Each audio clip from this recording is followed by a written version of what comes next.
Okay. Okay. What's up, everybody? Welcome to another episode of the Let's Talk Games podcast. I am your host, Best Spot Kid Smooth. Got my co-host, What's up? Notorious DRE. What's going on? How are you doing? I'm feeling good, man. Matter of fact, if I start coughing randomly, this is Canada Dry Bode, and for some reason I didn't know what Bode mean, but I guess it's some extra kick. So it feels like they took ginger ale and just put black pepper in it. That's what it like. It's strong. It makes it like when I drink it, I started sneezing and coughing. I'm like, all right, this is a little bit too strong, but and that's my favorite soda. Like I don't drink soda, but when I do, it's always ginger ale. It gotta be ginger ale. Yeah. I drink ginger ale because previously I was a soda drinker. I used to drink soda. So, but the thing is, I need to wane off. So all the soda substitution has been ginger ale. Ginger ale, water, Gatorade. So I haven't drank regular soda in I don't know how long. But gotcha. Yeah, that's my favorite. Getting used to this ginger ale. But man, how was your week, man? It's no surprise, but what you been playing? I seen a couple things fly up on the leaderboard. Some achievements pop up. I'm up there. You see me? I am up there. Yeah. So I finished the Outriders campaign. Yep.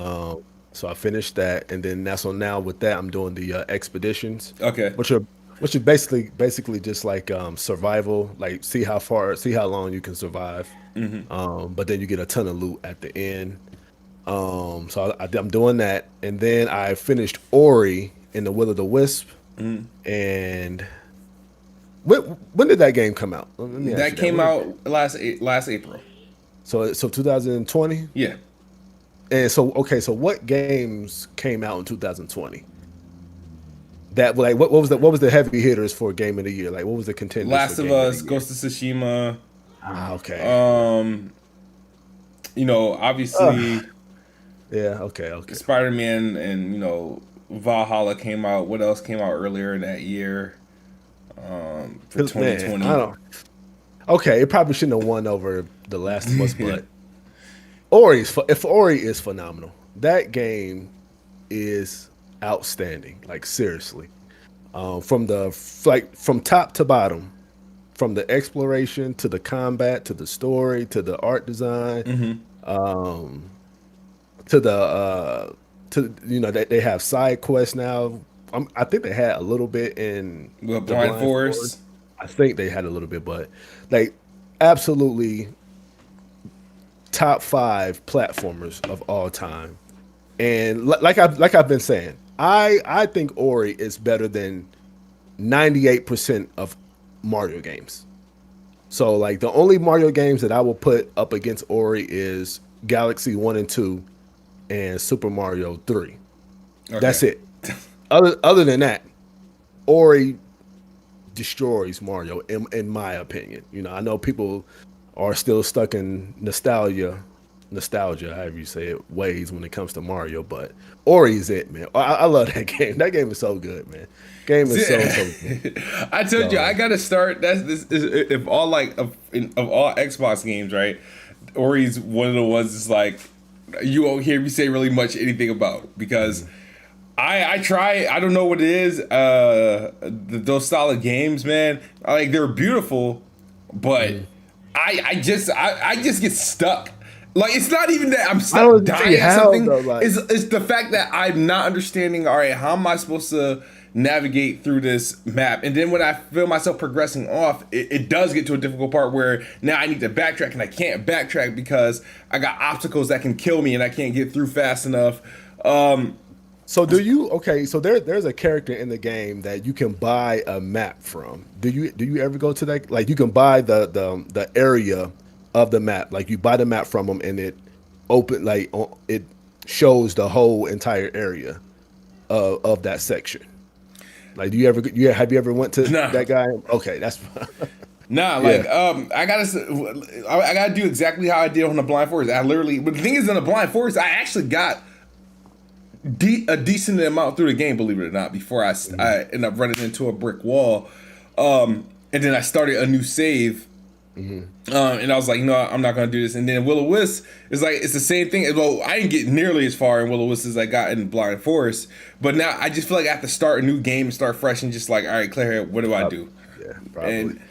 But yeah, and that ending, man, was so satisfying and just great, man. That from top to bottom, that game is awesome. And so now I'm playing the medium. Okay. Which I'm only like a couple of hours in, maybe like 2 or 3, maybe. And like as you know, I don't like horror games at all. And yeah, that it's not that it's okay. So there was one jump scare that I had that got me.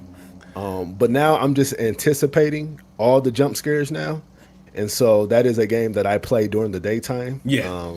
And so I'm not even, because plus I have my headphones on too. Oh, so yeah. It's just, bro.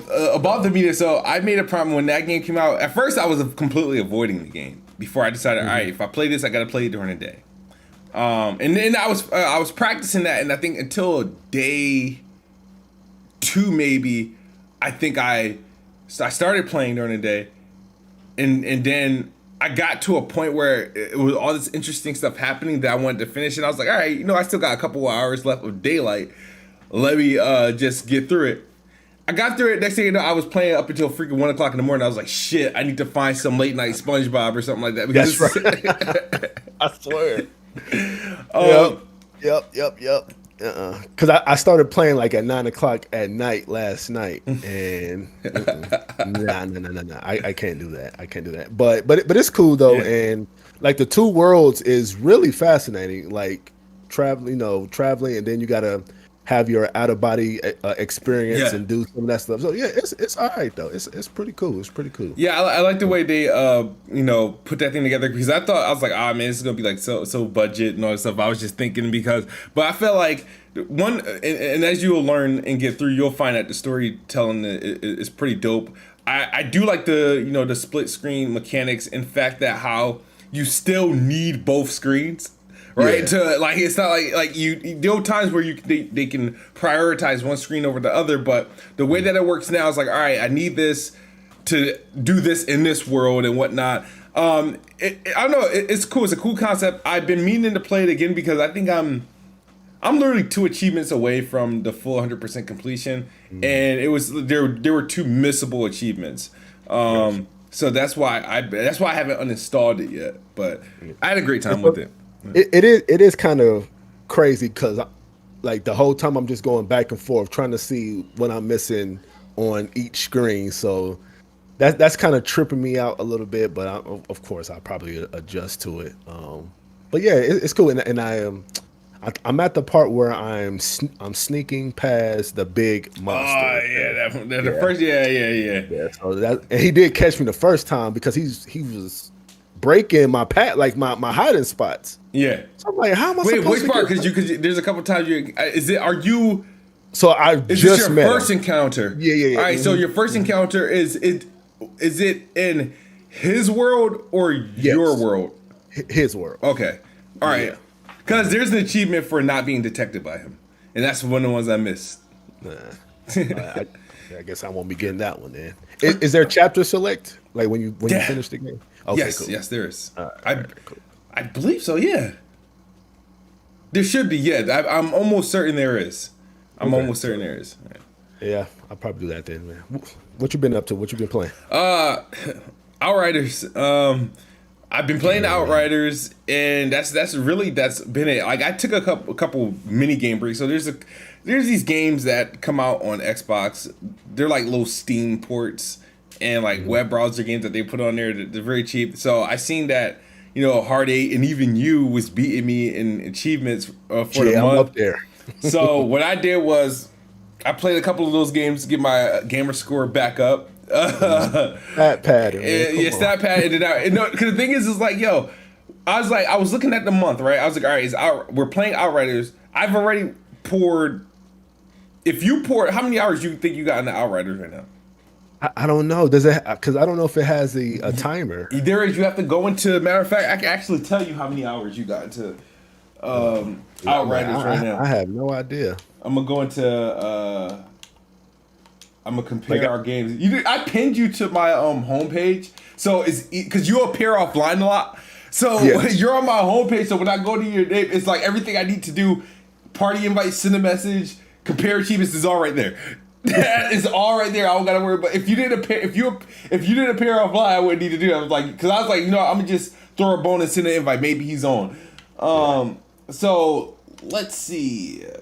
If we go to Outriders, it looks like in terms of hours, Xbox says you have, and you can break down. It says you have 1 day, 16 hours, and 21 minutes in the game. So that's damn near. Is that 24 plus 16? 24 plus 16 is, I can't count. It's like 30 plus. You're almost 40 hours in or something like that. Yeah. It says I have 1 day, 15 hours, 48 minutes left. So because I mean obviously we played a lot together, but you did a whole lot solo. So yeah. But yeah, the thing is so I played 30 plus hours into the game. I played that, and I figured it was going to be a game I put a lot of hours in. Mm-hmm. So when you jump into a game like that, majority of the month is going to be dominated by that one game. So that means I'm not going to be earning shit. I'm not going to be earning gamer score until I'm getting through. That happened also to me during what game that I was playing a lot? I think during Assassin's Creed and Watch. I was like, all right, I'm going to be playing these freaking particular games that are going to dominate the month. So I'm not going to be earning achievements like that only from these games, and they're stingy. So I mean, luckily, and this is a bad thing on my part, but I work from home, and so I got a little lead. No, okay, that all right. So I have to go ham on today I was off. Thursdays and Fridays are my off days, and then I mean Saturdays and Sundays. I mean I work, but they're not stressful work. It's just weekend work, and because when I get home I have to worry about the next day, But yeah, man, Outriders, man, is my game, bro. I'm loving it. Yeah, me too. Yeah. Except, man, we got to talk about this legendary loot, man, and how stingy this loot is, man. And not only is it stingy, but it's like, okay, you get a legendary, and then in the next chest is a epic or a rare item that's better than your I'm just before we continue, I do want to give a shout out to Randall Thor. I just got off his podcast. I didn't get off. I finished watching his podcast before we started this one. He says, "This is who I really want to play with." But he says, "I got my first legendary last night on Outriders Smooth. Now I am a level 23 in World Tier 10." Nice. Shouts out to Rand, because I was like, when I was in the party with them, they were on World Tier 9. I was like, let me in. So I can carry somebody. Let me in. I'm sitting there struggling, World Tier freaking 14 by myself in the desert, get my ass whooped. But let's talk about these because there's a couple issues we gotta cover with Outriders, right? Yeah. The legendaries I didn't get. Now you obviously had a legendary, I think, well before I did. I didn't get a legendary until I hit World Tier. No, my first legendary came in the forest when I got to the forest after I beat that boss. That was my first legendary. I don't know if that was World Tier 11 or World Tier 12, whatever. But that was my first legendary. Now, since then, I think I have a total of 4. None of them armor. They're all weapons. I have 2 shotguns, 2 machine guns, and 1 sniper. So 5. I have 5 legendary items. But yes, they do come weak as hell, with the exception of my last legendary, which came pretty decent. It was a level 40, and it was higher than any of my other weapons. So, but they do come very weak. You'll get your legendary, and it's like oh, I got a legendary, but then you look at the stats on it, and it's like it's not worth equipping at all. Because then I refer to my inventory, and I have all these epics that I got in before that point, and then after that point that are much better. And I'm like, and I was like, now I got to spend all this money to make my legendary worth something. Because once you get a legendary, you don't want to sell it and you don't want to break it down just because you don't know when you're gonna get the next one. Like, yeah, so like, I think I have at least, I know I'm at least at either 8 or 9 legendaries now, and most of them are like rifles, which are useless for my class, and the submachine guns and the shotguns that I do have are useless because they're not better than the epics that I already have. And I'm just like, at this point, I'm kind of like, what is the purpose of legendaries if they don't live up to the name legendary? I mean, I don't understand it. Like, what really kills me is that we wait so long to get a legendary. That like, if they were coming steady, you know, out the gate, then I could be a little more lenient. But shit, we might not see a legendary for quite some time, and then when we do get one, it's not anything to even equip. So that's one of my biggest gripes of Outriders. And I heard that they've nerfed us. Nerfed a lot of things. I don't. I'm just like, how are you nerfing things before you? Hey, sorry. Go ahead, Dre. I'm just like, how are you nerfing things before you get your server working properly? Yeah, I didn't like that. I'm just like, what's going on here? What are we doing with this? Yeah, so that happened, and I thought we had some time before the update would come. So I thought we had some time, and I had like somebody was also who came in and helped me. That was on my friends list. Level 30 maxed out. He's already in like tier 14 expeditions and all that stuff. So he came in expecting to be able to just wipe the map down but what it did was it's nerfed him down to my level. So it was a challenge for both of us. So I'm like, well, damn. I was like, now people can't help me, and then I can't really help nobody else. And I was like, I think they should have left that alone. I mean, like you can't have all these outstanding issues, and then that your first update is to nerf like players. I think that was kind of stupid. I don't agree with that at all. Yeah, because and being OP is kind of the fun in these type of games. So I mean that before the nerf, I was definitely hunting motherfuckers down like crazy. Like they were a breeze. They were no problem, but now, I guess, man, I don't know, man. But they need to get it together, man. Yeah. So, the thing is, it is fun being able to carry people and help people rank up. I don't know what was the method against that. Don't they plan to have like post game in-game post-game content like to keep people like coming back? I don't understand why why quickly try to make it harder for players. Yeah, I mean, I think the expeditions is the in-game is the only in-game content right now that I know of anyway. But yeah, I don't know, man. Like normally a developer would nerf something like way down the line when a lot of people are like exploiting the the situation, whatever. But they did it so quick. It's like you can't. We can even exploit anything, really. I don't know. I mean, and they reduced. Not only did they reduce like certain like classes, weapon, like because you could put like different mods on that could put you in a position to do 100% damage by doing combinations, and they've reduced. I think Rand is playing as a.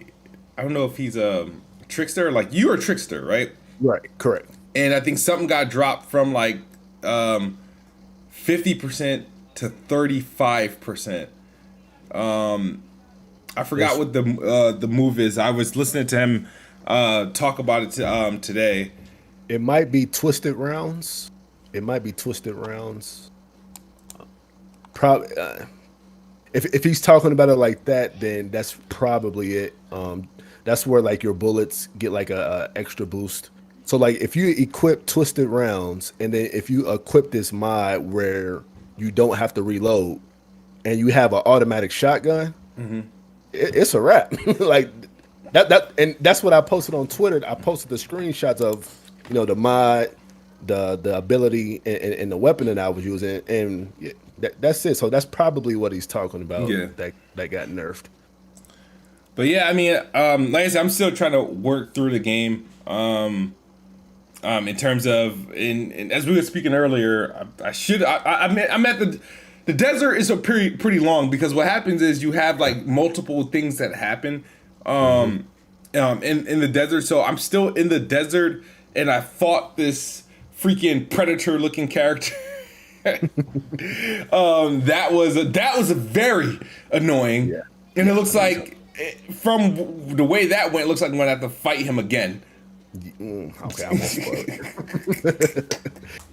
I will not spoil it. But yeah, like I said, the thing about Outriders though, even though it's like, I look at it as you love the game and you hate the game at the same time.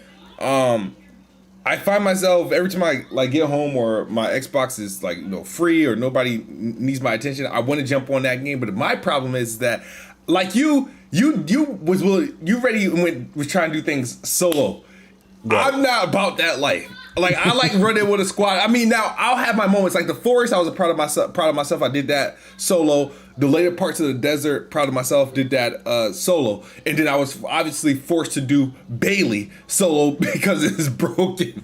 Because the fight is broken. But yeah, the thing is though, it's like I get on and let me see who's on to help me push through. Because I feel like the part that I'm on now. And the thing is, what I've been doing is I've been sticking to my world tier. As I don't like once my world tier goes, I'm just sticking with it. Like I don't reduce my tier, even though the game would be suggesting I do it because I'm getting my ass like handed to me. They was like, make sure you go quick better weapons or reduce your tier. Like no, I want to get. I'm trying to. The thing is though, I'm on pace to max out my level and my world tier at the same time. Nice. Like I hit level 29 and world tier 13 at the same 14 at the same time, and now I'm like right now I'm a little bit more obviously ahead on my level, so I'll probably like hit level 30 and then an hour later probably hit level world tier 15. Is there achievement for hitting the max world tier? I think so. Okay. I think so. Yeah. I know there was an achievement for it. Level 30 or level 30, yeah. And I play solo on purpose because one is not as hard as playing in a group, and then two is that it's not rewarding for the other two players when you're playing on somebody else's in somebody else's game. So like you'll level up. Yeah. At the normal rate, but then me and the other character won't level up at a good rate. So that's kind of why I wanted to get through it solo, so I can level up fast and then come back and. Yeah, because it's been. I feel like but if you notice, every time I play with you, you guys were already ahead of me by like a couple, like a decent amount. So, and that's how I think, because I found myself in a pretty weird situation because I'm seeing people. I'm happy people jump into my games and stuff like that, right? That are like hit level 30, right? But they're on like only world tier 9, and I'm carrying them. And I'm like, I was like that. I didn't understand. I'm like, wait a minute. I'm like, you guys are done with the game, and you're level 30, but you didn't hit world tier 15. What happens in that case? What happens in that scenario where, like, I got people who are level 30, I was a level 24 to level 25 playing with dudes level 30, but they didn't even get to world tier 10 yet. So does it go to their? Does the game? Well, the game when they joined my game, they had to deal with my tier. Okay. So they weren't much help at that point. At that point in time, they weren't really that much help. So I was just curious. I'm like, I don't get it. Like, so when I see level 30s now, I'm not all that impressed. and I think, and somebody in the chat, correct me if I'm wrong, who's playing it. I think weapons scale to the world tier. So like if I'm world tier 12 and I'm getting loot, that's loot that's made for world tier 12. I think that's how it is. So if they're world tier 9, they have weapons made for world tier 9. But I'm not sure, but I think that's how it goes. So that's why they're not doing anything for you because their weapons aren't World Tier 14 capable. Yeah.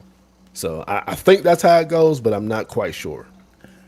Yeah, but yeah, no, the Outriders, man, it's been like I said, every time I go on Xbox, this is the first time I go on Xbox, right? And see, outside of the random times that when 2K and Call of Duty come out, where majority of the players I see playing a game, it's that game, and that's saying something. They're looking for groups in the LFG section of the game, exceeded 500 500 groups, which is not normal. You got the game obviously in the most playlists. So I'm curious to see. We already know how it's like. I guess the UK is the only like group that kind of like showed off any sort of sales numbers, but I'm curious to see how many people played this game through Game Pass. How many downloads? I don't know who's going to reveal that. I seen Outriders was the most. What is it? The top paid game. Yeah, top paid game on Xbox. Yeah. So I mean, hell, people are buying it, and people are. I guess it's like a split, probably. Yeah. But I don't know. I wouldn't. I mean, I wouldn't pay for it. But if you go, it didn't make sense. And like, it's like, I wouldn't pay for it if I have the option to play. Like I said, I'll buy it if they tell me this game is leaving Game Pass in May or June. I'd buy the game. I'd have no problem buying the game. But I'm gonna enjoy it while it's in the subscription. Yes. All right, so Friday. Today was Friday, and we've been getting some sort of news on Friday. So I was like, we might get something big today. It wasn't the news I was expecting. It was a Jason Schreier post, right? And I need you to school me in on this because I think I saw your post before I even saw the news about it. So and then I read it. So. Right. What's going on? What's up with PlayStation? What's up with Schreier? And like, what did they just reveal to the world about PlayStation and the current status of them and their studios? Okay, so it's not really bad news, right? It's just frustrating news, right? So like in the article, it was saying how I guess Sony Bend, right, was working on The Last of Us remake. And then it got scrapped, or it didn't get scrapped, and it went to Naughty Dogs themselves to complete it. And so with that being said, Bend Studios went to Sony for a sequel on 2, but then that got shut down. Like they didn't get the funding for that, I guess. And so now they're making their own IP. So we're not getting a Days Gone sequel. And then so I guess one of the really big one was that why are we getting a remake to The Last of Us when we just got a remaster?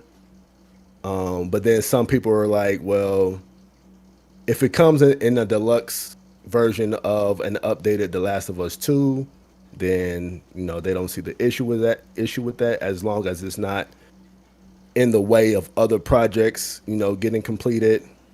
So there's that, and then there was a new studio who wanted to make their own game but got shut down by Sony, and so now they just took in some of the team and put them on other projects that's already in already existing projects. So I don't know. It's just frustrating to me. Okay, I'll put it like this. It's not the fact that Sony is focusing on AAA games that's my issue, because I'm with everybody else. I love the AAA games just like everybody else, right? It's the fact that they are shutting things down that I think is warranted to be released, like the Days Gone 2 situation. because that game sold well for it to be profitable and for it to warrant a sequel, right? And so me and Jay Main was going, not we wasn't going back and forth, but we was having a discussion about it, and I was just like, well, okay, Little Big Planet has like 5 or 6 games, and Media Molecule is able to put out dog shit like, and I said dog shit like Dreams that nobody supported, nobody bought it, but we can't get a sequel to Days Gone that is profitable and warranted a sequel, especially the way that the game ended. So I don't know, man. Now, I was surprised to hear that when I kept seeing The Last of Us, I was assuming it was The Last of Us 2. I'm like, oh, okay, that makes sense, whatever. But then I was like, wait, the first Last of Us was like, they already did that. Why would they do that again? Like, right. And from my understanding is that you had Sony Ben, and you had this other studio that's been, or I guess, that exists, talented, right. And it seems like they are responsible for like really the graphical part of like polishing these games up. Small team. That hold on, wait. They existed to themselves. Sony did not recognize that team. Yeah. They didn't recognize the team. But the thing is, it's like, yo, so they got a team there that's doing work, and they kept being relegated to, support Naughty Dog. When Naughty Dog had that delay, they were the ones polishing that game. Correct. So it's like, damn, is Naughty Dog supposed to get this credit, or does an unnamed studio supposed to get that credit? Because it's like, it looked like they've been trying to do stuff, and then Sony Ben, obviously, they were afraid, according to the article, to be relegated to a Naughty Dog subdivision, pretty much team, like pretty much, because everybody's being relegated to work on their games, and which is now I have nothing to say about Days Gone. It's like people like it personally. My opinion on it, like I wasn't really the biggest fan of the game. I was going to replay it on the PS5, being that it was 60 frames and it looked like all the bugs has been all worked out since then. And when I get a PS5 again, I'll play it. It'll be the game but like I said, I would have played it had I not sold my thing at my Addict. But what I did play of it before I lost my save file was like I enjoyed, obviously visually the game looked good. The story, I felt like they had a good story plot line and the zombies and stuff like that. But to me, it just looked like it became like too much work, a busy work of the game in terms of the game. So like I didn't have really, like at one point before Days Gone came out, it was my most anticipated game, I think, of that year, which was 2019, if I'm not mistaken, other than Gears. And when it came out, I was underwhelmed. So, but yeah, no, there's people who know, obviously people who liked it, people assumed there would be a sequel because I was told from other people like that the game sold well for a new IP. It was doing well. It did. Yeah, it did. And Sony Ben pitched it to Sony, but it was shot down. So like they wanted to make the sequel, but Sony wasn't about to fund that sequel. Which is so. What is Sony funding from them then? What are they making now? If you're not going to fund the Days Gone sequel, what new IP are they making? Yeah, that we don't know. We just that's a wait and see right now because we don't know what their what this new IP is going to be. So, but the thing is, like what I'm mad about is that Days Gone had a foundation. Mm-hmm. Like it's not like it had a good foundation. And once it came out on PS5, of course, it worked a lot better than the PS4 counterpart. Mm-hmm. And it's so good enough for it to warrant a sequel. So I'm just like in the ending, it's like open ended. From if those who beat the game know about the ending. It's open ended, so I'm like, okay, I want to see, where this goes. But now, I guess, some people are saying that it's just hasn't gotten greenlit yet. Some people think that it's still going to happen. Yeah. I guess we'll have to see after we see how well that this new IP game does, but we'll see. We'll see on Days Gone. But I'm just upset about that. Now, what did they say that they were going to have Sony Ben do? Like, I've read something. I don't know. Was it mentioning? Were they supposed to be working on Last of Us remaster or Last of Us multiplayer or multiplayer for Naughty Dog? What was their task before before they were going to be moving forward with the new IP? They were tasked with something and they wanted out. And see, yeah, that's the confusion I have. Maybe I got to go back and read it because I could have. Okay, so from what people are telling me is that Sony Ben was working on the Last of Us remake, but I thought I read that the Unknown team was working on the Last of Us remake. Yeah, that's what. So I'm gonna have to go back to the article on that because I thought that the Unknown team was working on the Last of Us remake, but then people were telling me on Twitter that it was Sony Ben that was working on Last of Us remake, and I guess what they had wasn't up to snuff, and that's why it got scrapped, or not scrapped. That's why it went back to Naughty Dog for them to finish up. But yeah, it says. Hold on, let me see. It says okay. All right, it says at this time Sony was going through a management shuffle, and the new boss wasn't impressed. Herman Hulse, the former head of Guerrilla Games, was named head of PlayStation's Worldwide Studios in November 2019. He thought the remake project, I guess they're talking about Last of Us project, was too expensive, according to people familiar with the matter, and asked why the planned budget for T1X was so much higher than the remake Sony had made in the past. The reason was that this one was on a brand new graphical engine for the PS5. Mumbauer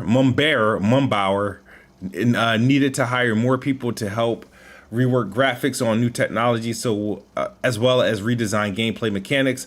Host wasn't convinced. The people said just when they hoped to enter production on the remake of The Last of Us, Mumbauer's team got called into help with when another big game fell behind. The release of The Last of Us Part 2 had been pushed to 2020 from 2019, and Naughty Dog needed the visual art service group, that's what it is, to polish it off. Most of Mumbauer's team, along with some of the 200 or so other staff at the visual art service group, was assigned to support Naughty Dog slowing down progress on its own game. So they were looking to make their own game. Right. So Mumbauer, whatever his name. I think so yeah. Yeah, so his team was the Unknown team working on The Last of Us, or was it Sony Ben that was working on The Last of Us remake? It looks like they were. I think they were supposed to headline the Last of Us remake personally, because they got. I think the issue was they kept getting pulled, and then they put everything under Naughty Dog. Yeah. Okay. Got you. So it wasn't Sony Ben. I'm trying to find the Sony Ben part. Because they pitched The Last of Us. I mean, not The Last of Us 2. Days Gone 2. Yes. All right. So. This is a. So I'm trying to figure out where they came into this picture, because a lot of this was based off the No Name studio. I wish there was like a word finder so I can just find Ben's studio. All right, there we go. It says this fixation on teams that churn out hits is creating unrest across Sony's portfolio of game studios. Oregon-based Sony Ben, best known for 2019 open world action game Days Gone, tried unsuccessfully to pitch a sequel that year. According to people familiar with the proposal, although the first game had been profitable, its development had been lengthy and critical reception was mixed, so a Days Gone 2 wasn't seen as a viable option. Instead, one team at the studio was assigned to help Naughty Dog with the multiplayer game, while a second group was assigned to work on a new Uncharted game with supervision from Naughty Dog. Some staff, including the top leads, were unhappy with this arrangement and left. Ben's developers fear they might be absorbed into Naughty Dog, and the studio's leadership asked to be taken off the Uncharted project. They got their wish last month. Wow, this is recent. Last month, and now are working on a new game of their own that will be a part of a brand new franchise. Okay. So, yeah, man. Nobody wants to take over leftovers, man. yeah. Like, I wouldn't want to do that if I was working, if I was a part of a different, studio. Like, Uncharted is Naughty Dog. Let Naughty Dog have their games and let us have our games. Like, I don't want to, finish up some, have some sloppy seconds, man. That's crazy. I don't want to do that. So they are working on, with this thing revealed that it did reveal a couple games. It revealed that, a new Uncharted game is definitely coming. Some sort of multiplayer game from Naughty Dog with might be factions. Factions, yeah. He confirmed Naughty Dog. He confirmed Last of Us remake on a new graphic engine, and new gameplay mechanics. So probably something more similar to Last of Us Part 2, since that was more advanced. And a new game from Ben Studios. But it's just that the thing is that I guess the question you got to ask them, right? Is Sony's hunger for exclusive bangers going to bite them now that, because I think what the fear is, right? Because nobody should be upset that Sony wants to only make AAA exclusives. Like, that's all they want. That's all. I mean, Xbox was the butt of jokes because that's all Sony did was make AAA bangers, and Xbox had didn't have many. So that's what PlayStation pretty much fans wrote on, is that they got exclusive bangers, right? Mm-hmm. Those exclusive bangers. So my thing is now, is this something that can actually bite them? I'm going to say no, on the fact that that's what the fan base wants, or that's what it seems like. Nowadays, it seems like the PlayStation fan base only wants AAA games, and which I mean, like I said, I don't have a problem. Like I said, I love AAA games just like the next person, right? Yeah.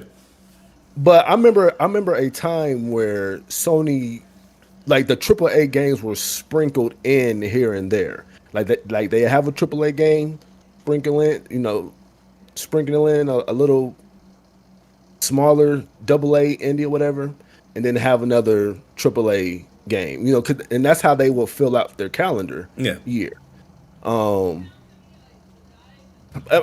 it's like I said last week, though, man. Sony is just listening to its fan base. So, like, nobody can really be mad because they're just doing what the fan base is spewing at them all the time. Yeah. But again, I just think the smaller games need to be there. And I know people are going to say, well, they have Kenna, they have Sifu, and they have Stray, and they have a couple more smaller games. But I'm here to tell you, none of those games are published by Sony. Kenna is not published by Sony. Stray is not published by Sony. Sifu is not published by Sony. So Sony could care less, I mean, I want to say care less. Obviously, they want those games to do great on PlayStation. Yeah. But if they don't, I mean, it's no sweat off their back if they don't. So they do. I mean, they do have these little indies here, but like I said, they're not publishing them. So. Yeah, how I look at it is that it's already having an adverse effect on their other teams. Mm-hmm. So what happened to Sony Japan? Like, Japan Studios, they're gone. Like, you had obviously you had unhappiness with Sony Ben, because if everybody, only people that's going to be, it looks like the teams that are getting really the most, that's going to be really getting the push in the budget like that is going to be obviously Santa Monica, Naughty Dog, Guerrilla, and then Insomniac. That's their recent page, and then they're the most productive of them all, in my personal opinion. I know Sucker Punch just turned out Ghost of Tsushima, and that's gonna help them in their case. But the thing is that they found something, or there's been a trend with all those games, and the attention is going there, and everything's become. Sony is leaning to more Western, and I feel like the impact it's had. There's nothing wrong with PlayStation shipping and wanting to put out nothing but games that's like on a Spider-Man, Last of Us caliber, God of War caliber. Nothing wrong with that. I wish Xbox can do that. They should be able to do that with 23 damn studios. I would love for that to happen. The problem is, can Sony, for Sony or anybody to survive like that with those budgets, you have to have a lot of those releases. Like, it can't just be like twice a year. Like, you know what I mean? They have to come out consistently. And the thing is that that's why it was important to have those smaller studios, those mid-tier studios, those Sony Japan studios that could come in and drop those, those other games, that add that buffer time. Correct. Because if every game's going to be as good as The Last of Us Part 2, I don't expect all these games to come out every year.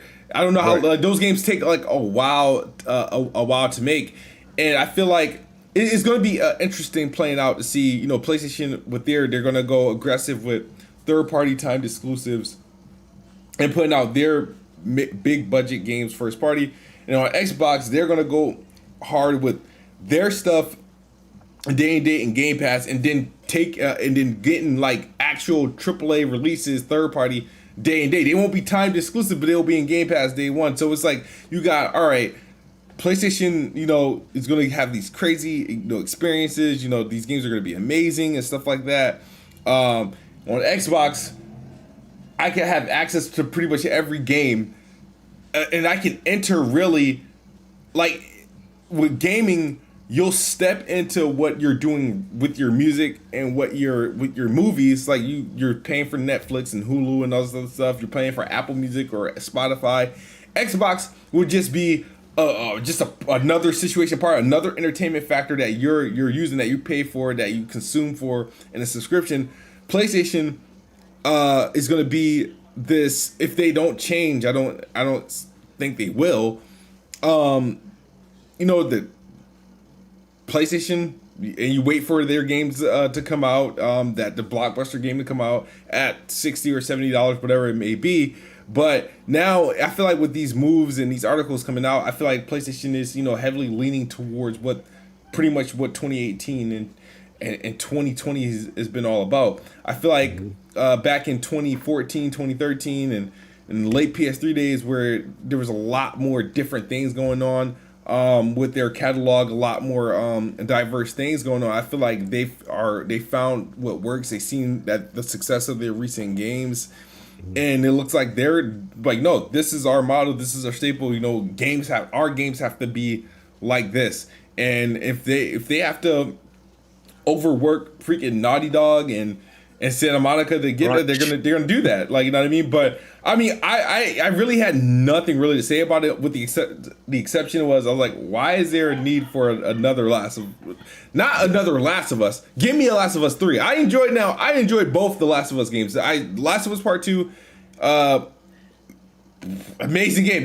There's no better game than Last of Us Part 2 in terms of, you're talking about a video game.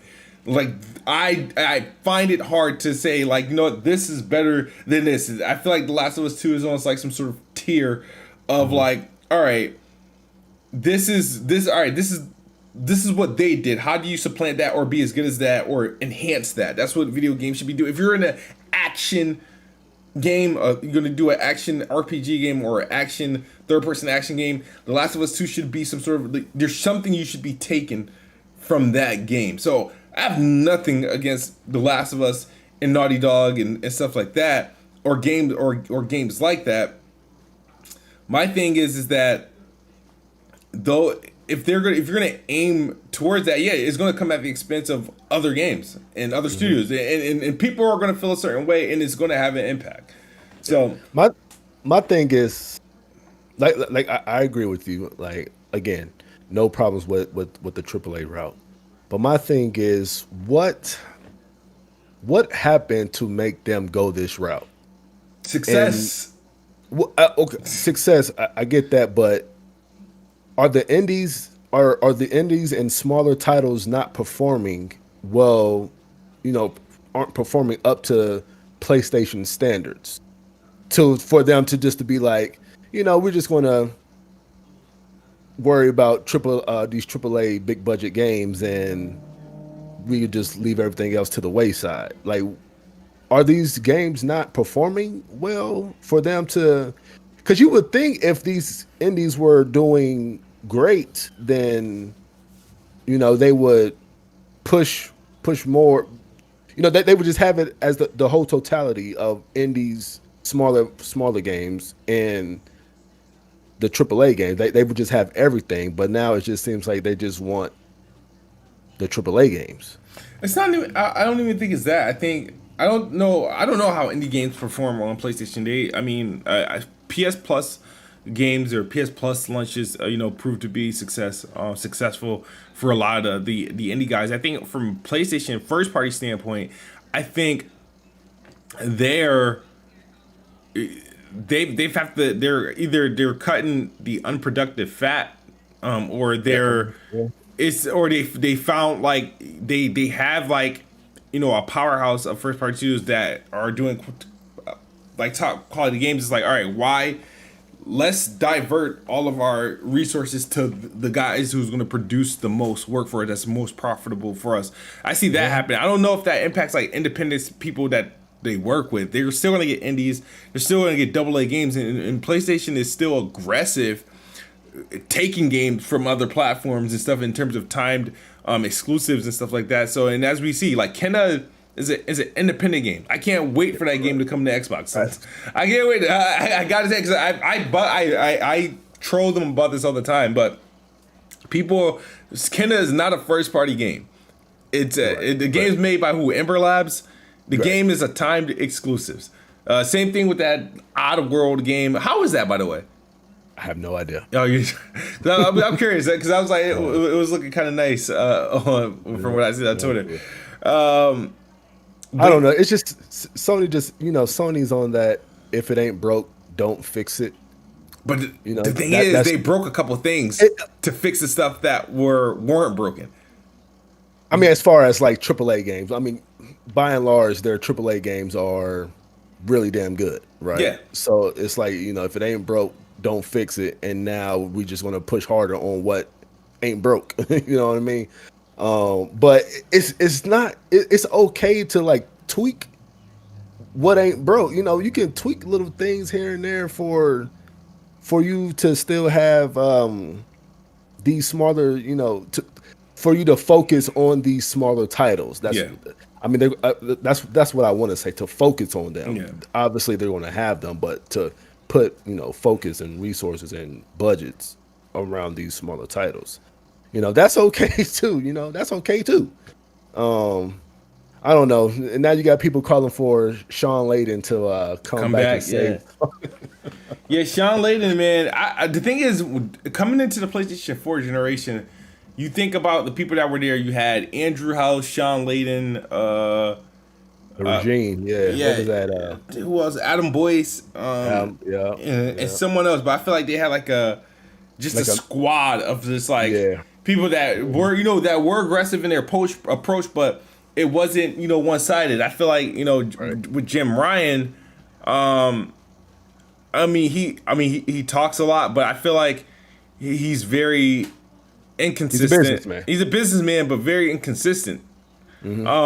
And the thing is, and I feel like a lot of PlayStation guys, I like to poke fun at them about this. A lot of PlayStation guys are caught in a crossroads because you got people who see, all right, this is bullshit, or like people who like, I'm not really feeling this, and then you got people who are like, who are adjusting to pretty much what Xbox did, right? Adjust to the changes. You got these PlayStation guys that are adjusting to the changes and convincing themselves, hey, this is better than what we had before. This is like after today, I don't think anybody, I don't think anybody wants Jim Ryan as the head of PlayStation after today, because man, the memes and this video circulating of Sean Layden. And he was on the E3 stage, and I forget the speech. Yeah, he was talking about like games games about like how much, like how many. Oh, it doesn't matter that it wasn't a multi-million seller and all this other stuff. Right. Yeah, that's what really got them to the point that they're at now for games. Because like Uncharted. Imagine like Uncharted 1 wasn't the greatest Uncharted game, but that model helped them see an Uncharted 2 all the way to Uncharted 4 and whatnot. The same model, a lot of their games to evolve and whatnot. So you got somebody like Jim Ryan. Jim Ryan literally is like, just based off what we got from this article, right? It sounds familiar. That attitude is that attitude in that article is what got Xbox to only have Halo, Gears, and Forza for years. Like that was the same attitude. It's like, hey, if it ain't like when games like Quantum Break and Recore and stuff came through, like, and we couldn't get sequels because they weren't profitable or they didn't review well. I'm still bitter about those games not being able to to continue, which I think they should now that they got a lot of management changed and whatnot. But it sounds familiar. It sounds extremely familiar. Now the thing is that now what happens? Now I don't foresee this happening, but what happens when the next game flops? Like, you know what I mean? Like, what happens if Returnal don't hit right? What happens if That's what I was. Yeah, go ahead. Like you carry this because that's my question. Is what happens when when the games don't hit right or if it doesn't score well? I'm gonna get to Returnal in a minute. So one, I'm nervous because it seems like Sony won't take risk.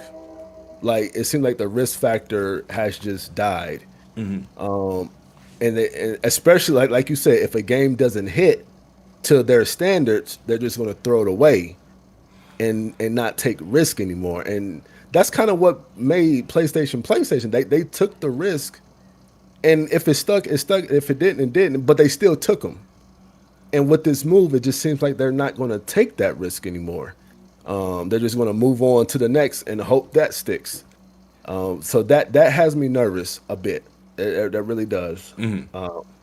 Because then that could possibly mean we won't see as many new franchises as we are accustomed to seeing with PlayStation. But I don't know. Hopefully that doesn't happen. Now with Returnal, and I've been going back and forth with a lot of people about this, and Returnal hits the template of a PlayStation game, right? But I keep telling people this. It is not the game that you think it's going to be. This is not going to be a corridor linear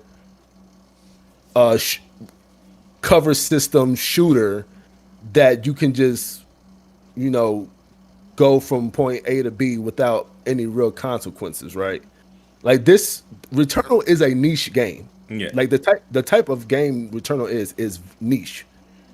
Like this is not that. I keep trying to. Returnal is not what you think is going to be. A lot of people are going to get turned off of Returnal. A lot of people, because some people are calling it. I don't want necessarily to say the Dark Souls, but it's kind of like that where you have consequences if you die. Yeah. So a lot of people are turned off on Dark Souls because of how hard it is and the consequences that you face in that game. And Returnal is not the same way, but it's in that ballpark. Yeah. And when does the game come out? It comes out at the end of this month? Yeah, the 30th or the 31st. I don't know how many months it's on 30 days, so it's 30. 30 right, okay. April 30th. Yeah. And so I just hope people support it. They talk a big game on Twitter. I hope people did people support Destruction All-Stars? It was free. I don't know. That game sucks. And then the Deathloop got delayed until September. So it's not coming out next month. Now, let me point out something about Deathloop. Because a lot of people was like, Phil Spencer gave them the bag. Oh, this is because of Xbox. No.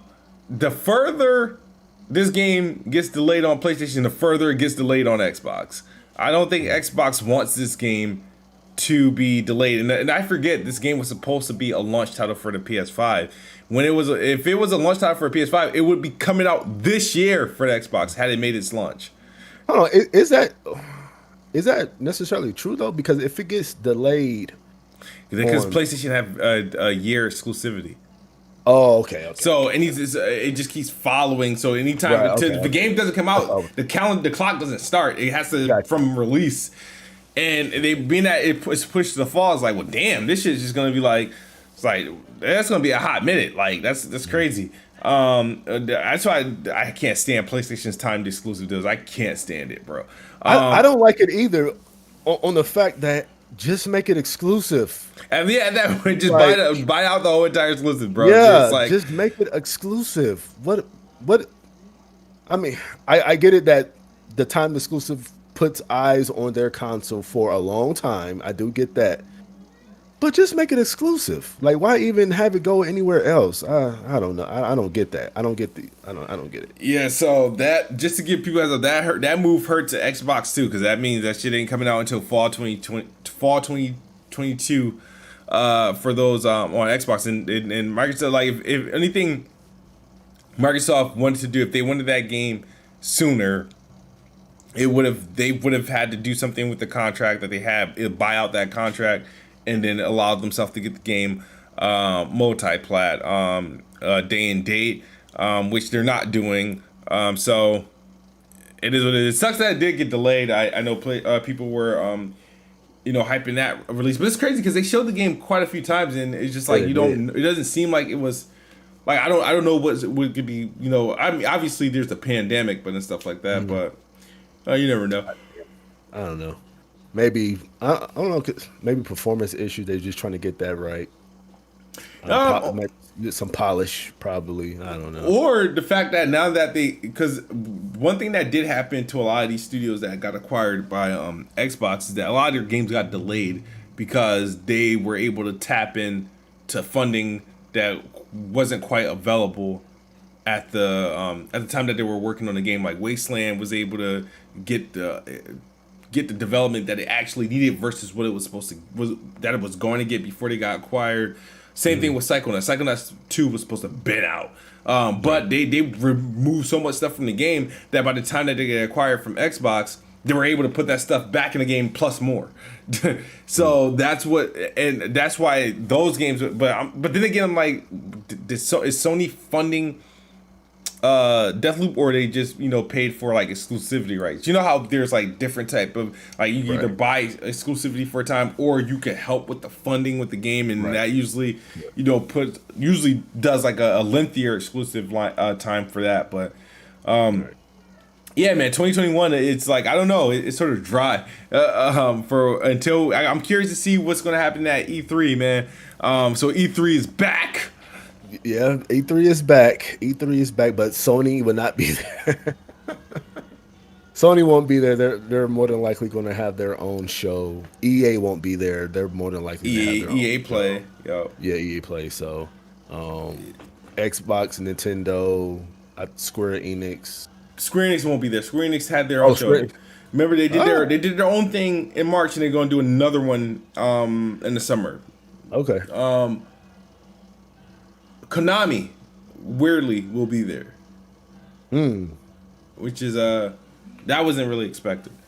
Yeah, I just missed the old E3, man. Yeah. I was venting on Twitter about that a little bit. I missed the big three, showing the goods, man. Yeah. Cause you get hyped for that, man. I remember you get hyped for the media briefings and stuff. Yeah, like absolutely, that, dude. All I needed was back then was 3 days, dude. Give me this whole spread out and it should nah, man. Like I missed the all right. Microsoft goes on Sunday, PlayStation goes on Monday. This person goes on Tuesday. And you just and you watch it. And that hour and a half to an hour that was there. That was like, all right, let's see what happens. Like I prefer that versus what we got last year.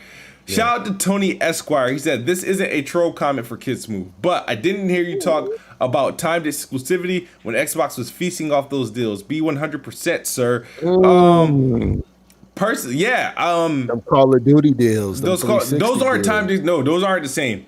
I'm talking about timed exclusive where they just what they do is when they take when a game has to come out on like they had time exclusive map packs and stuff like that. Well, map packs and stuff, yeah, I get, but during that time I was not around. I wasn't even at that time. Poo-poo it I'm gonna poo-poo it, yeah, because I was not around, and Call of Duty wasn't a game I was playing, dude, like that. Like I wasn't buying map packs then. I was not buying map packs. Once the map packs came out and I couldn't play multiplayer anymore, I stopped playing the game. There's only 2 games I've ever purchased map packs for during the Xbox 360 era. That was Gears of War and Halo. Those are the only times I ever bought map packs. Those were like I knew I was sticking with those games. Call of Duty came out every year, so I was like, you know what, whatever. But yeah, no, timed exclusive. My beef with timed exclusive is the same thing.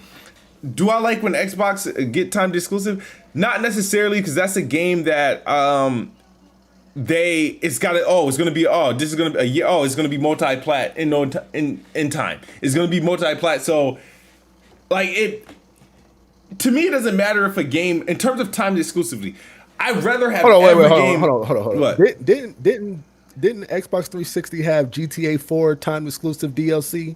Like the Ballad of Gay Tony and the other one? I don't know. I don't know how the DLC. See, the thing is, I never followed DLCs like that. Oh man, you got. I never followed DLCs like that. I was not a DLC person, because I didn't buy a lot of DLCs. Like I said, it was only select games I would ever buy DLC for. Now this generation, where DLC was more prominent, because most of them at the time started to become like free, or you bought them as a part of a bundle of the more expensive version of the game. In terms of timed exclusive, in terms of games being timed, like Tomb Raider was a timed exclusive for Xbox, which was great. It was amazing. It wasn't amazing because it was timed exclusive for Xbox. I was just happy to get like another a Tomb Raider game. So the fact that it was Xbox exclusive was just like, I was playing on Xbox at the time. I haven't played it. It didn't matter. It didn't matter. You know what I mean? I was going to play it. But at the end of the day, Square Enix made sure to let you guys know you will get your game in time. Like they made sure you guys do it after the bitching and complaining from PlayStation. Like, I mean, Xbox still today is getting timed exclusives, but it's like it's games nobody freaking cares about. It's like like I don't think Second Extension is like some sort of permanent exclusive. That's going to be like a lot of these games that are like I think the media might even be like timed or something like that to some degree. Like my thing is these it's these AAA games, these major games like the Final Fantasies, like it's well-known IPs. Deathloop is a Bethesda. It's a third-party game. If you're gonna get the exclusive, just get the fucking exclusive. Don't make nobody wait. And now in terms of games like Destiny and Control, now PlayStation does crazy shit when they take in time. They'll take gameplay elements, gameplay content, or story missions, and content out and remove and have it completely omitted from the console for like years. And it's like, all right, and then these third-party publishers will have the nerve to sell Xbox copy for the same price as the PlayStation copy. I was like, nah, you can't do that, bro. Like I'm not fixing with that. I'm not feeling that. So I feel you. But at the end of the day, like I've said plenty of times before, I'd rather Xbox for my money, I'd rather Xbox do what they can to get more AAA exclusives into Game Pass day and date than I want them to get a timed exclusive on a AAA third-party exclusive. I'd rather, if it's going to be a third-party game, I'd rather day and date and Game Pass over a timed exclusivity any day. Because at the end of the day, regardless of if it's in Game Pass, I'm still getting it day one. If it's off PlayStation for 6 months to a year, but not in Game Pass, it doesn't benefit me that much unless I'm truly interested and I'm like, all right, I gotta go for it and I'm gonna pay for it. It doesn't benefit my Game Pass subscription. So that's how that's personally how I see it. If you guys are gonna ask me, if Xbox announced the next Xbox major game that Xbox announces that's a third party exclusive, right?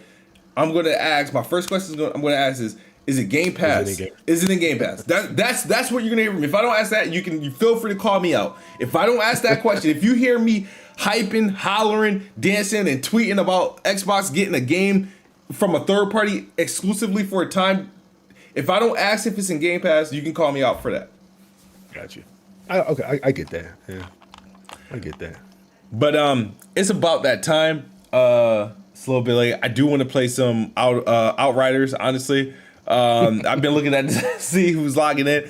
But Dre, you got anything going on before we get out of here? Nah, not really. You got a super chat real quick. Super chat for Tony Esquire. Again, he says, if Microsoft wants my money, they need to put every SSX and NBA Street title on Game Pass. If not launching with exclusive, launch with 100% library. 100% library. I get you. I get what you're saying about that. Yeah. That is like where is I'm with you on that. Put NBA Street on Game Pass. Yes.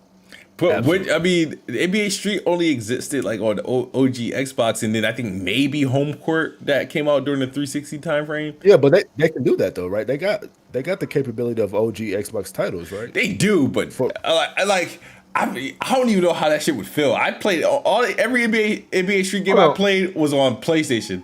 Like I've never played an NBA Street on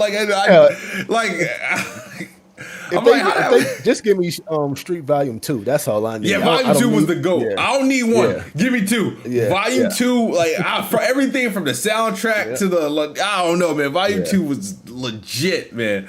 It was crazy. Loved it. Volume 2. Was it Volume 2 and Def Jam Vendetta came out the same week, right? I don't know. I feel like they came out very close. I got both of them the same day. Yeah, Def Jam. Oh man, that was my shit. I remember Def Jam because of how hard Busta Rhymes was and Snoop Dogg was how hard they were to beat. I love those games, Vendetta and Fight for New York. Fight for New York, yeah. Yo, when Vendetta first came out, I was on like a high, and I felt like I had the advantage over my friends because it played like the wrestling games, right? In terms of how it worked. So they didn't play the wrestling game. So when I came in there and started playing, I was whooping everybody's ass because I was like, oh, I'm used to these mechanics. So they definitely need to bring those back. Yeah, definitely. Absolutely. They did it with that Def Jam Icons trash. Yeah. But everything was the turntable thing. And I think with Icon and Home Court, I think everything was running on that Fight Night engine. You know how when they first got upgraded those graphics and shit like that?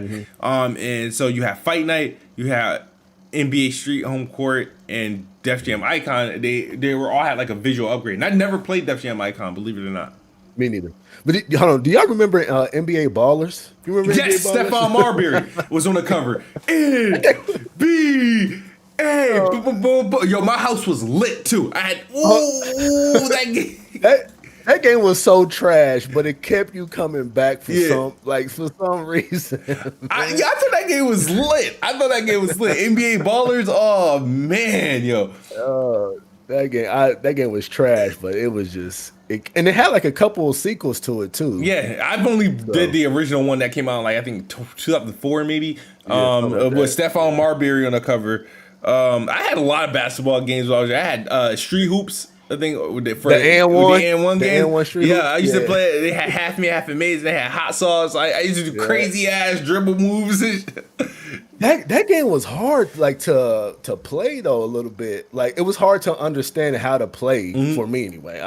For me, like it wasn't as easy as like a NBA Street, just a pick up and play type thing. Yeah, no, absolutely. Streets I play in Ballers, but I had like this respect for NBA for not NBA, but Street Hoops. I thought it was good. I thought it was good. Like I had a lot of those games back in the day. Yeah. But yeah, man, appreciate you guys coming through. Make sure you guys catch this on demand if you missed it. Check out the last week episode if you missed that. I'm sorry there was a delay. There would not be a delay with this one because I am not using licensed music. If you guys want to play with us on Outriders, look for us on Xbox Live. I've been playing Outriders every day. I'm probably gonna be on it every day until I beat it and before I migrate over to start giving other games my attention. They just dropped Zombie Army 4 in Game Pass. It got next gen enhancement, so I'm gonna try that. But I'm not. I downloaded it. You can also pre-install MLB The Show on Xbox Game Pass. Hold on. Go back to that zombie. Go ahead and brag. Go ahead and brag about the zombie. What is it to brag? About the 120 frames. Another one. It's another game that have next gen patch on both PS5 and Series X, and only the Series X version is doing 120 frames per second as an option. You know, I mean, real quick, Yeah. school me on that. Is it because they would have to make a new SKU, like a whole new game for it to get 120 frames on PS5? Is that like Yeah, I guess so on PlayStation they're limited to what they can do at to like if they go ahead and do the full scale upgrade, right? They would have to release a native PS5 port, whereas this is just at this point an update to make it BC, it's pretty like back compat plus or Gen 9 aware. But why though? Like, why is it so hard for them to do for them to get to 120 frames on PS5? It's not that it's hard; they can do it. It's just that the steps that they have to take. Why do they need to make a native port? I don't know. That's a backing question. I'm not sure. I think the dude from Rocket League, because I think Rocket League was like one of the first games that it had this drastic difference between the two. It was like, oh, because we don't have to release a native. They don't have to on PlayStation. They have to make a PS5 version. So, for example, when Avengers came out, right? Xbox, it just updated, right? It was on Xbox. It replaces whatever. It just replaces the version that you have to the Series X. If you bought the game and to get the upgrade, your version of Avengers is just replaced with the Series X version. Right. On PlayStation, it doesn't replace it. You got to get the PS5 version. You still get your PS4 version, but now you got the PS5 version for free. So you got two copies of the game. Whereas the Xbox just replaces it. Now I just wait, what? So because Marvel, they couldn't just do that upgrade. So for example, if they were to just did like the updates that you're seeing to the games, then it would have been more so of them unlocking the frame rate, right, and then not doing as much enhancements. They would have been like slight enhancements, which it could have been, it could have been possible, but they changed like I guess quite a few things in the next gen version of Avengers, which warranted a native port or a separate port for that version. But yeah, I don't know all the details of why that shit happens, of why it's a situation. Now, generally games that come out on like native PS5 games, like Tony Hawk, right? That's a native next gen version that they have available. Right. So there's the 120 frames option that's there. Same thing with Call of Duty. It's just any game that they update that's like a current game that's out now, or like a game that came out in the last year or something like that. If it's like one of those games and it's just going to get like an update to recognize Series X and PS5, then whatever it can do extra on Xbox is going to do it. It's not going to do it on PlayStation. If any backwards compatible game gets like updated to be able to play at 120 frames on Xbox, at this rate, it's not going to get that same update to do it on PlayStation, based on what we're seeing, unless they release a retail version. Right. Okay. Because I was hearing something that like Ratchet and Clank didn't have to like, I don't know, like didn't have to do something like the PlayStation just knows to. Okay. Yeah. So the Ratchet and Clank isn't one of these next update. Yeah. The Ratchet and Clank is like a similar update to what Ghost of Tsushima and Days Gone got. Okay. So it's not like to the point where they have a PS5 version. It's Gen 9 aware. Now remember, I don't know if you remember this. I think I did a video of this or tweeted about it. I think PlayStation. I forgot what happened. They had like up until like July to submit games that would be like PS5 like ready or to be playable on PS5, I believe. But what they're doing, what Ratchet and Clank doing, is just similar to what happened with Ghost of Tsushima. It's you're still running the PS4 Pro code. It's just that the system they're doing things on the back end to unlock. If it's playing on a PS5, it unlocks the frame rate. And if it unlocks the frame rate, then it's running that game at 60 frames per second. Okay, I thought it was some kind of magic, the way they were talking about it. Yeah, I mean, it becomes magic when you think about it, because a lot of these games, if you think about a lot of these games are locked. They're like a locked code. Like, this game is just 1080p. They're like, just like some of these games right now on Xbox and PlayStation now. If you grab a Bloodborne right now and then put it in your PS5, it's not going to magically do anything until they go and update it. You're still going to get that 1080p, 30 frames per second experience on Bloodborne. It is requiring dev input to do the games like Ghost of Tsushima, Days Gone, and Ratchet and Clank.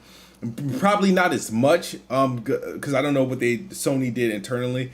And same thing on Xbox. It's just if some devs, like some Xbox devs, they went back, like the games like We Happy Few, State of Decay 2, and Sea of Thieves. They went back and did and Gears and stuff. They went back and did actual enhancements to bring up resolutions and frame rates to a certain degree.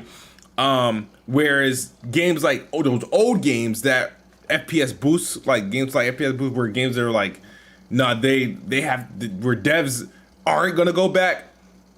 They have to do that at a system level. That's just Xbox back compact team doing like a day job because they don't have anything else to do at this point. Okay, I was just like, okay. Yeah, it is weird, but let's get out of here. It's been a great episode. Appreciate you guys coming through. Hit that like button. Yes, sir. Yes, sir. And we'll see you guys on Twitter, on the Xbox, and we'll see you guys next week, man. Appreciate you guys joining us. Thank you. Have a good one. Peace.